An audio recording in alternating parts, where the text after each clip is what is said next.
Você já deve ter visto uma tabela periódica, né? E a tabela periódica, como conhecemos agora, ela tem mais ou menos essas características aqui, né? Então, ela é uma coleção aqui de todos os elementos químicos, né? E aí foram colocados, atribuídos números para esses elementos químicos, né? E quando você coloca nessa tabela, uma coisa muito legal disso é que os elementos que ficam na mesma coluna, eles têm características parecidas, né? Então, por exemplo, nessa coluna você só tem gases nobres, essa coluna aqui você tem elementos que são bastante reativos, como flúor, cloro, que inclusive é por isso são usados para limpeza de água, por exemplo, né?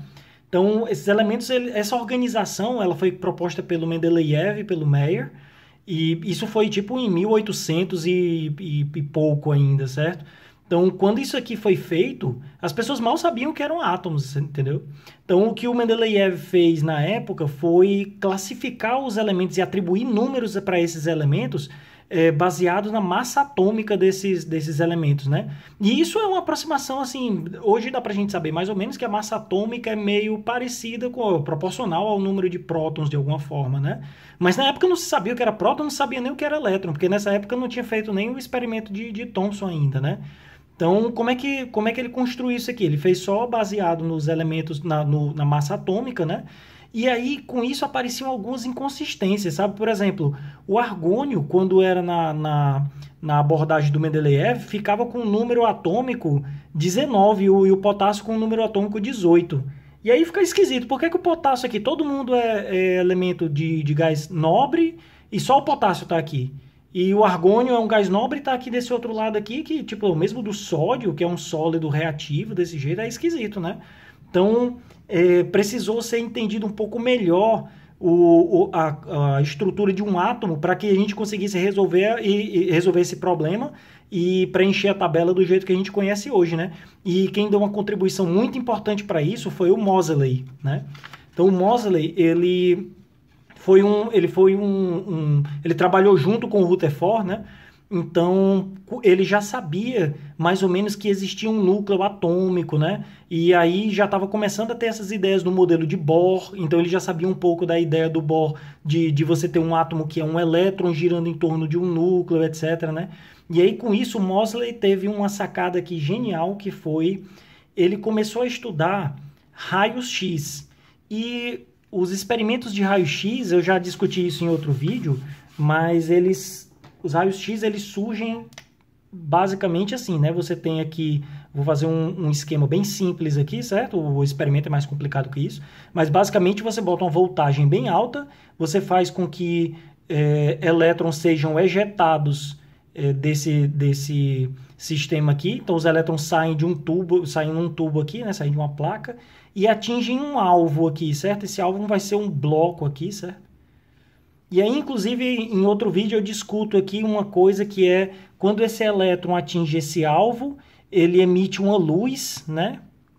E aí essa luz é o que chamamos de raio-x, né? E aí, de onde é que vem essa luz? Vem da frenagem do elétron que vem até aqui. Então, teoricamente, aqui essa luz seria uma coisa tipo, você tem uma intensidade como função do lambda, por exemplo, você teria um lambda de corte que está relacionado com a maior energia possível que esse elétron pode perder. Ele não pode perder energia cinética maior do que a energia potencial que eu coloquei aqui nessa voltagem aqui, né? Então, ele tem que ter um lambda mínimo aqui possível para ele, que daria uma energia máxima para ele, né? E aí, a partir daqui, ele tem um background, assim, de frenagem aqui, tipo, tem várias lambdas diferentes, seriam frequências diferentes, energias diferentes, ele poderia ter todos esses valores aqui de frenagem, de intensidade de luz emitida, isso que seria tipo a luz que foi emitida como resultado da frenagem desse elétron, né? Mas aí o que acontece é que quando você olha o espectro de raio-x de verdade, ele não é só isso. Ele, na verdade, ele é mais assim, ó. Então você tem, de fato, esse background aqui, que tem esse formato que eu desenhei, né? Esse aqui está em termos de energia. Então, o corte aqui, na verdade, notem que a energia ele é proporcional à frequência. Então, esse desenho que eu fiz aqui em termos de lambda, a frequência é 1 sobre lambda, né? Então, o que está aqui com lambda baixo, na verdade, é uma coisa com frequência ou energia alta, certo? Então, o corte está bem aqui. Aí, do corte daqui para frente, você vê esse background aqui, como eu tinha desenhado aqui, certo? Mas o que acontece aqui não é só isso, tem uns picos aqui, né? Essa curva toda aqui, ela independia do sólido que eu colocava aqui. mas se eu colocar sólidos diferentes aqui, eu encontro esses picos de forma diferente. E foi aí que o Moseley focou, então, certo? O que é que o Moseley pensou? Ele já tinha essa noção de que o átomo deveria ter aquele modelo de Bohr, né? Então ele começou a pensar que esses Ks alfa e beta aqui, eles poderiam ter, de alguma forma, ter a ver com os átomos que estão no sólido. Porque, afinal, se eu trocar por um sólido diferente aqui, o resultado seria outro, entendeu? Então ele viu que isso era verdade. Eu boto sódio aqui, vai dar uma coisa. Se eu botar potássio aqui, vai dar outra coisa. As linhas vão ficar diferentes aqui, entendeu? O resto aqui não, mas as linhas sim. Então ele começou a ver, para cada material desse aqui, quais são os picos que eu obtenho, entendeu? E aí ele começou a fazer uma tabelinha, né? E aí ele pegou essa tabelinha aqui e plotou um gráfico desse negócio. E esse gráfico saiu assim. Vou apagar aqui esse fundo aqui para poder ficar melhor de enxergar o gráfico, certo? Quando você olha esse gráfico aqui, vamos interpretar aqui o gráfico. Ele botou um gráfico de número atômico. Ó, você vê 75, 70, são números atômicos que já estavam lá na tabela do Mendeleev, ele já sabia mais ou menos como isso funcionava, né? E aqui é como função da raiz da frequência. Já vou dizer por que ele achou que era melhor colocar como raiz da frequência, tá certo? Mas aí, ó, cada pontinho desse aqui é um ponto desse gráfico coletado num gráfico, numa abordagem daquelas ali, tá certo? Então, ó, por exemplo, você vê aqui que eu só tá colocado alguns elementos aqui, ó, mas é só para poder ficar melhor de enxergar, porque se você for olhar tipo, o resultado dele mesmo, tem todos os números aqui, tá certo? 15, 16, 17, 18, 19, 20, tem todos os números aqui. Esses números que estão aqui, ó, eles vão gerar, por exemplo, esse aqui é o 20, então esse aqui deve ser talvez o 18 ou alguma coisa assim, né? Você pega aqui o zircônio, por exemplo, ele tem um número Z igual a 40, ele conseguiu achar um ponto bem aqui com frequência bem baixa e outro com frequência alta. Seria uma coisa tipo assim, ó. Você teria esse ponto aqui de frequência mais baixa e um ponto de frequência mais alta, certo? Então, notem aqui que isso aqui é a raiz da frequência, que está em energia, mas a energia é H vezes a frequência, né? E eu já vou explicar por que ele preferiu colocar em termos de raiz da frequência. Mas o que é que eu estou vendo aqui? Eu estou vendo que existem duas linhas com constantes coeficientes angulares. Isso é uma função de primeiro grau, né? Então, eu estou dizendo que y é igual a um AX mais B. São duas funções de primeiro grau aqui diferentes, com A's e B's diferentes aqui, né? E além disso aqui, ó, entre um K alfa e K beta, que seriam esses picozinhos que estão aqui, eles também têm um coeficiente angular levemente diferente um do outro. E aqui entre esses L's, que seriam esses picos que estão mais para cá, entre esses L's você tem também um coeficiente angular levemente diferente um do outro, mas desse para esse aqui tem um coeficiente angular bem diferente. E desse para esse aqui também você tem um coeficiente linear bem diferente também, né? Você vê que essa linha aqui ela vai convergir para valor diferente desse outro. Isso aqui é uma função y igual a x mais b, e o x aqui é raiz da frequência. Então, na minha teoria, para explicar isso aqui, eu tenho que encontrar que o número atômico e a frequência, a relação entre eles número atômico é proporcional à raiz da frequência, porque senão isso aqui não seria uma função de primeiro grau dessa forma. Então, como é que eu vou provar que isso é verdade? Eu vou fazer isso usando a ideia de Bohr do átomo, né? Então, o que é que eu tenho aqui? Eu tenho um núcleo que estava começando a ser descoberto, que existia, quem descobriu foi o Rutherford, né? E aí você coloca aqui órbitas possíveis, que essa foi a contribuição do Bohr. O Bohr veio para dizer que as órbitas são quantizadas, na verdade, os momentos angulares são quantizados, né? E aí isso leva a órbitas quantizadas, com raios quantizados. E aí essa daqui é a órbita que eu vou chamar de 1, 2, 3, né? E aí, aquele elétron que veio da placa de fora do sólido, certo? E entrou aqui, talvez ele tenha arrancado um elétron que está bem aqui. Aí esse elétron aqui foi arrancado aqui para fora. E aí o que é que acontece? Começam a vir elétrons daqui para cá, ou daqui para cá, né? E esses elétrons que vêm daqui para cá também emitem uma energia. E essa energia emitida também está na faixa de frequências que casa com a do raio-x, certo? Então, basicamente, se eu souber qual é a diferença de energia daqui para cá, a diferença de energia daqui para cá, isso daí deveria dar alguma coisa parecida. Quando eu fizer H vezes a frequência, tem que dar uma coisa parecida com essas energias aqui, né? Senão a teoria do Bohr não deveria estar correta. Então, pode ser que também o elétron que veio lá de fora tenha arrancado um elétron daqui, né? Ó. Aí essa é a camada 2, não é isso? E esse elétron aqui foi embora. E aí, com isso, começou a vir elétrons de camadas de fora aqui, ela vem aqui, vem para cá e aí emite luz porque perdeu energia, né? Então, ó, todas essas luzes aqui vão construir aqueles picos que tem ali, que eu chamei de K-alfa, K-beta, ou L-alfa e L-beta, como tem no gráfico que eu mostrei agora há pouco, né?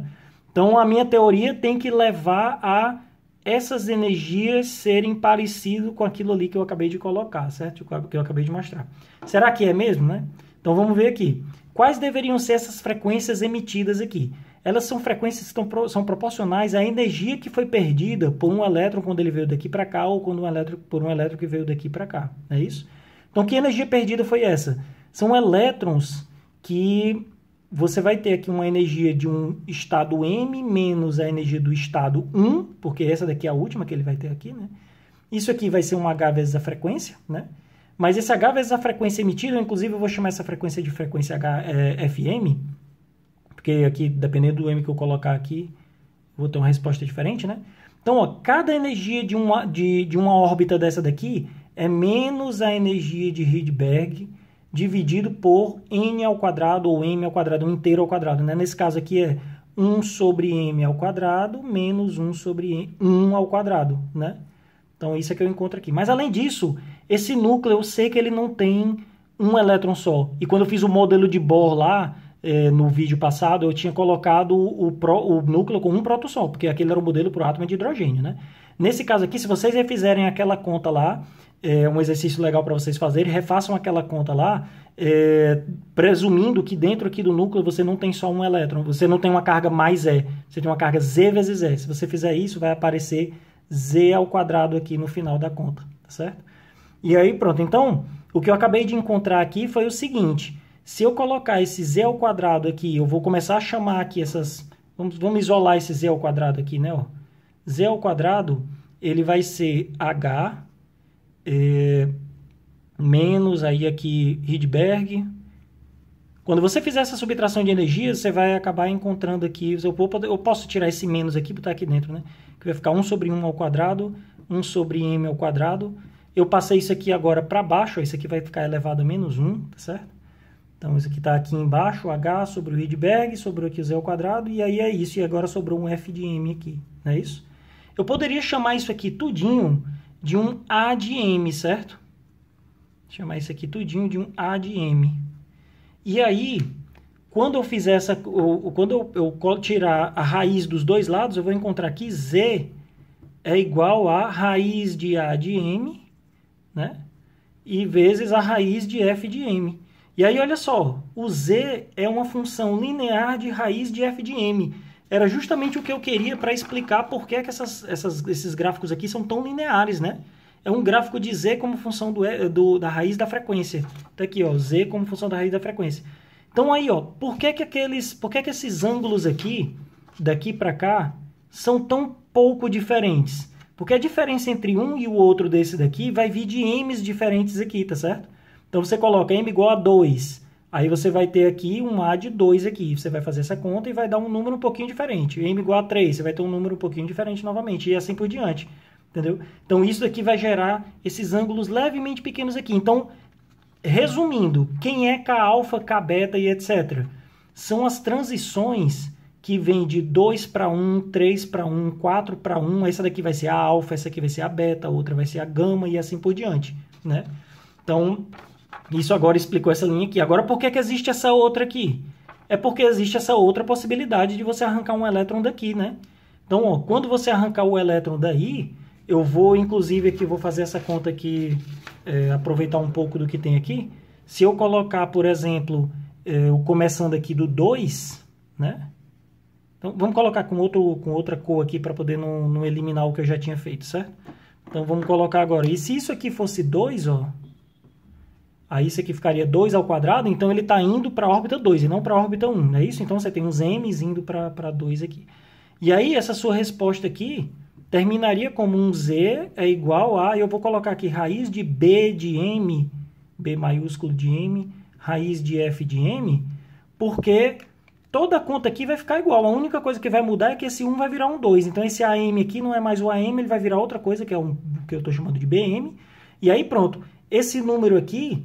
ele tem um coeficiente angular bem diferente desses outros que eu coloquei aqui. E aí, por isso, essa série L vai ter um coeficiente angular diferente dessa outra daqui, que é a série K. Inclusive, lembre que as órbitas hoje em dia a gente chama de órbita K, L, M, N. Então, de onde é que vem essas letras? Vem disso aqui. Isso aqui foi chamado de picos K, esse aqui de picos L, né? E aí, isso porque esses aqui são os picos que vão para a órbita K, outros picos vão para a órbita L e assim por diante. Então, está relacionado uma coisa com a outra, aí essa nomenclatura, tá certo? E aí, pronto. Onde é que está a falha aqui ainda? É que eu coloquei um coeficiente angular, acabei de mostrar o coeficiente angular dessa reta, seria tipo, se você colocar uma função de primeiro grau, esse seria o A da função de primeiro grau, é o A minúsculo, né? Mas eu esqueci desse B aqui, né? Então, esse B que está bem aqui, ele seria tipo o coeficiente linear dessas retas, e quando você coloca retas aqui, você vê que eles não têm o mesmo coeficiente linear, e aí é um problema, né? Agora, lembre que esse coeficiente linear, na minha conta aqui, eu poderia ter botado ele aqui do lado, mas eu poderia também passar ele aqui para cá, né? Então, na prática, é como se eu estivesse dizendo que seria possível uma coisa tipo assim, né? Eu dizer que o Z, na verdade, é Z menos B, é raiz de AM vezes raiz de FM. E aí, pronto. O que é que significa Z menos B? Eu estou dizendo que, na prática, esse meu elétron que veio do 2 para o 1, do 3 para o 1 e assim por diante, na prática ele não está vendo Z prótons no núcleo.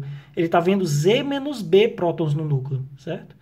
Então, ó, só explicando melhor aqui. Então, ó, o que eu estou querendo fazer é, se eu colocar Z é igual a raiz de AM, raiz de FM mais B, eu consigo ajustar esse B até encontrar o coeficiente linear dessa reta. Depois eu ajusto de novo e encontro o coeficiente linear dessa reta para cada caso, né? Então, quando você faz isso para as transições K, você encontra exatamente... Vou fazer aqui, eu abrir um pouco de espaço aqui para mim, tá certo? Quando você faz isso para as transições K, você vai encontrar o B das transições K é igual a 2. Quando você faz isso para as transições L, naquele gráfico lá que é uma reta, eu consigo descobrir que é um coeficiente linear dela, o B de L vai ser igual a 7,4. E aí, qual foi a interpretação que foi feita agora? É que é o seguinte, quando elétrons tentam chegar nessa camada 1 aqui, eles não veem o Z, eles veem o Z menos 2 elétrons, que seria tipo duas cargas negativas, blindando essa carga positiva que está bem aqui. E aí, quando você vem com a carga mais de fora e tenta chegar nessa L aqui, você não vê só duas, você vê 7,4 cargas, mais ou menos, certo? Não vai dar um número que... Seria bom, muito bonito se fosse um número inteiro, né? Mas acaba não dando certo. Seria bom se fosse alguma coisa tipo 8, né? Pareceria que teria 8 elétrons blindando esse núcleo aí. Mas não é tão simples assim, não. Então, o que acontece é que esse B de L, ele sendo 7,4, significa que, na prática, quando você fizer uma média ali de todas as cargas que estão ali ao redor desse núcleo, os elétrons que estão em camadas de fora sentem como se tivesse 7,4 cargas a menos ali no núcleo, né? Mas é uma coisa efetiva. De fato, o núcleo ele tem realmente Z cargas, mas agora aqui eu estou dizendo que, efetivamente, elétrons que estão mais lá fora não conseguem sentir os próprios Zs que tem, os próprios Z que está aqui. Ele sente Z menos uma carga que tem dos elétrons aqui ao redor, uma carga efetiva, né? Isso é o que chamaria de blindagem do núcleo, né? Mas então, ó, com isso aqui tudo, quando você faz esse experimento e vai colocando aqui na tabela toda aqui, você vai vendo que, de fato, o Z é uma função linear do raiz da frequência. Ele tem coeficientes angulares que eu consigo encontrar aqui. É só você substituir os números aqui, energia de Rydberg, constante de Planck, etc. Você consegue encontrar quem são exatamente essas linhas que estão bem aqui. Então, isso aqui foi uma coisa muito importante para consolidar o modelo de Bohr, né? E, além disso, foi muito importante para consolidar a ordem dos elementos na tabela periódica. Quando foi feito isso aqui, quase tudo bateu com a tabela de Mendeleev. Mas, nesse experimento aqui, lembra daquele problema do potássio e do argônio? O potássio e o argônio, nesse experimento, aparecem na ordem certa.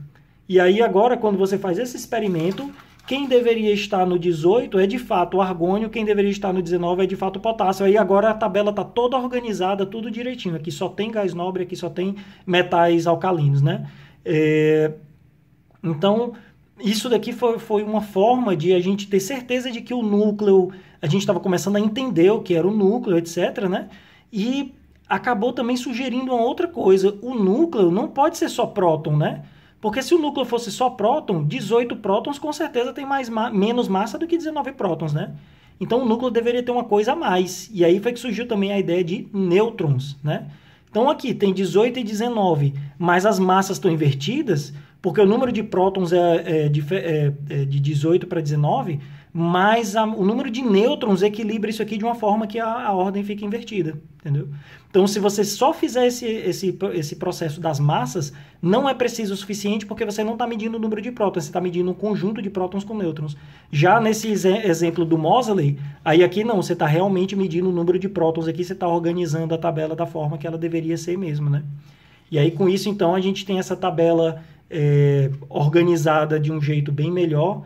E, além disso, na época lá que o Moseley fez esses experimentos, tinha até uns números aqui que faltavam na tabela, quando ele começou a preencher, que depois descobriram elementos que preenchiam esses números. Então, nesse caso aí, a ideia era mais que o Moseley mostrou que tinha lacunas faltando na tabela periódica, e isso levou a uma busca por saber que material era aquele que estava faltando. E as pessoas acabaram encontrando, e hoje tem essa tabela preenchida que a gente tem, né? Então é isso.